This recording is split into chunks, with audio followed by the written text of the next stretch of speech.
we'll move on to the Raiders and the Ravens. I cannot believe, like, for all I said before we went live, that all of us, if the Eagles beat the Falcons tonight, we will have all gone we'll be 9-7 on our picks. I think it was a very weird week, and yes, we can all talk about predicting certain upsets, but this was the one where I basically in my prediction said, unless you're the biggest Raiders fan in the world or you're doing it for clickbait, the Ravens are going to win. So when I saw them coming back yesterday, I was thinking, what is going on?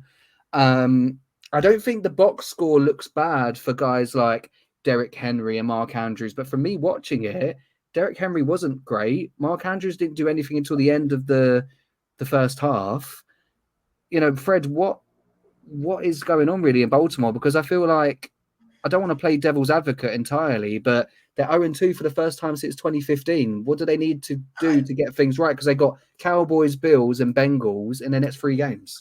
I hate to let you down like this, but I've literally just put in my notes for Ravens. This is just a blip in the road. They're just a blip in the road for me.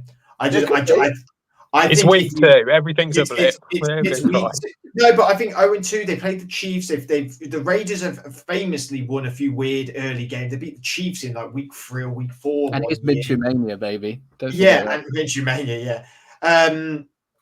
I mean, what's worrying for me is when their combined Raiders combined rushing yards was 27 yards, and a team is still beating you. That's where I'm like, oh well, you need to really look at that. Like, obviously they were going over the top then. I think it was just a blip in the road. I think Ravens do not need to worry, do not need to panic. They've got everything. They look good. They've looked good in both games. But I know that it's hard with players like Henry because we want to see wow every time, and sometimes seeing him just do the dirty yards is not always like, I know, it's not fun to see, I suppose. But yeah, I mean, yeah, I'm not worried. I'm just not worried. I know you probably wanted more of they should be worrying, and maybe Harbour will be on the hot seat. No, I don't think at all. That's what I'm going to Adam next. Yeah, I just think it's a blip in the road. I think I put for the Raiders, this feels like a robbed win rather than setting the tone for their season, to be honest. So yeah. Right, Adam, I'll give more context and see what your opinion is. So obviously Harbaugh joined in 2008. They've had their 1 Super Bowl appearance and 1 win over the Niners. I think this is getting dangerously close to Mike McCarthy, Aaron Rodgers territory here. Like, if they don't make the playoffs, look, come on, he's been there 16 years now, is what I mean. McCarthy got an early Super Bowl with Rodgers, and every year they just couldn't get over the hump. I feel like the Ravens, Lamar Jackson's 1-4 in the playoffs. I think that's his record anyway. I know they're competitive, but if it does go up in smoke, I know it's only 2 weeks, like, this is a guy who's never really talked about in the media to be on the hot seat. They've got the weapons, though, no? Like, this team shouldn't be blowing games like they did. I know it's an overreaction, but it was bad. I think it's just a blip.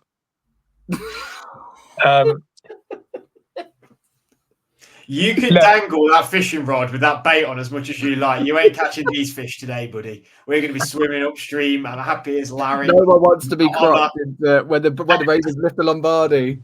Yeah, on the Harbour Express, us two are. I think this is probably the thing that you need to know. So the Ravens, had just under 400 yards of total offense, and the Raiders had just under 300 yards of total offense. And I think that probably shows that the Ravens just, for whatever reason, it didn't happen on the day. It's obviously the more yards of offense doesn't necessarily mean that you're going to get loads of touchdowns, but normally it indicates that you've got more chance of scoring more than the opposition.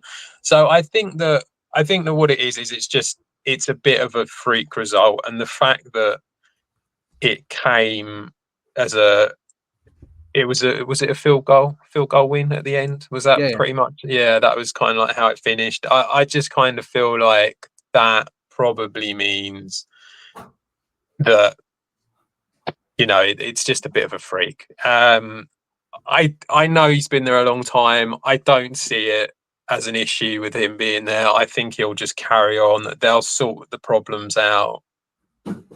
It's I think when you say McCarthy and Rodgers, it always kind of felt like there was a bit of friction there. Yeah, Whereas for Lamar, there's not.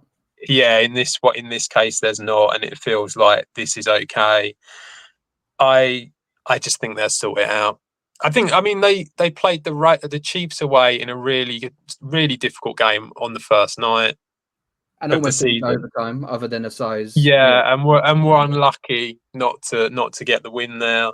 And this feels like a bit of a freak result to me based on the stats. So I think they're doing okay. I do agree with you in respect of Derrick Henry didn't look great. It was No. tough to watch. And I think the problem is because they're not going to use him as much as what the Titans used to use him. If it doesn't if he doesn't get that big play, I think it's going to feel like he's not doing much when he's doing, in reality, he's doing okay. But yeah, I think they just need to kind of get it to click. And once they do, I think they're going to be a force to be reckoned with. I think you're both right. I think it's just interesting in the narrative that when you spoke about the yardage there, it's almost like, I'm not saying any of us are taking credit away from the Raiders, but a lot of media people have said, oh, it's the Ravens that have sort of thrown this away. But for example, that Buccaneers-Lions game, the Lions had like 460 yards and the Bucs had 215, 216. But then everyone's talking about how great they were going and beating Detroit. But it's exactly the same, sort of situation when you look at total yardage both sides. It's just funny that when it's particular teams, there's different storylines around it. But with the Raiders, I feel like we do deserve to give them credit. And Adams had 100 receiving yards and a touchdown. Brock Bowers 98 yards on 9 catches. There was positives for them, right? Even Minshew to have 3 fourth quarter scoring drives, like they must be happy. And again, you can both chip in on this. We all spoke about Antonio Pierce. I think this was the perfect game of, like, whilst we all said they could be 5, 6, 7 wins, there's a culture change there.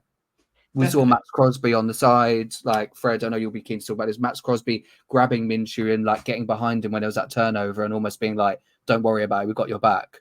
I think if you're a Raiders fan, there's some optimism. Oh, and Antonio Pierce will breed leaders. He will be there. He will go to his leaders in that team. He'll be very player empowerment. That doesn't exactly roll off the tongue. Great to see Davante Adams looking like the Davante Adams of old. Yeah. Absolutely, like he's. There's a reason why he's. It's like Chapel Roan's tag this summer, isn't it? It's like your artist, the artist's favorite artist is her big thing. That's been like her campaign, like. What people have sort of said this year about it. Davante Adams is the receiver's favorite receiver. All the receivers think that Davante Adams is the top guy and the number one guy, and they love him. And it's great when he is like, he was so good in Green Bay, and he was good to start the Raiders. It's so good to see him have a really big game because I think he's a receiver that doesn't do a lot wrong. And again, it's sort of like a bit like the Mike Evans thing, where it's like we don't really maybe talk about him as much at the minute because he's on the Raiders and he doesn't get that. Definitely a stick your flag in the ground game for Brock Bowers. Really cool to see that for him. Really happy for him to sort of. It's not exactly bursting onto the scene because everyone knows how capable and how good he is, but he did need that game to sort of go, like I am legit. The big problem, which I alluded to earlier, is 27 yards rushing is terrible. They have 98 rushing yards this season. That's the 31st worst in the league. And the one below them is the Atlanta Falcons, who have 89, who have a game in hand, obviously. So as of tonight, they're going to be the worst team in the NFL rushing. They do not have to. I mean, I hope Bijan Robinson's going to do more on that in a bit. But imagine if that didn't happen. Wow. They cannot run the ball. Oh my gosh, they can't run the ball. It's Alex Mattison, Zamir White. I don't think his O-line's particularly great either, but they have got to sort that out because it just makes you entirely one-dimensional. That needs to be addressed really, really, really quickly by Antonio Pierce. But he'll be doing that. We know he'll be doing that. Like they know what they're about now. Like I said, I don't think this is a setting the tone game for the Raiders. I don't think this is them like, oh, this is what the Raiders are going to be the whole season. I think this is a blip in the road for the Ravens and the Raiders sort of stealing one here a little bit. I still think they've got a lot. They've got a large uphill battle, the Raiders this year, if they want to think about being in the playoff picture.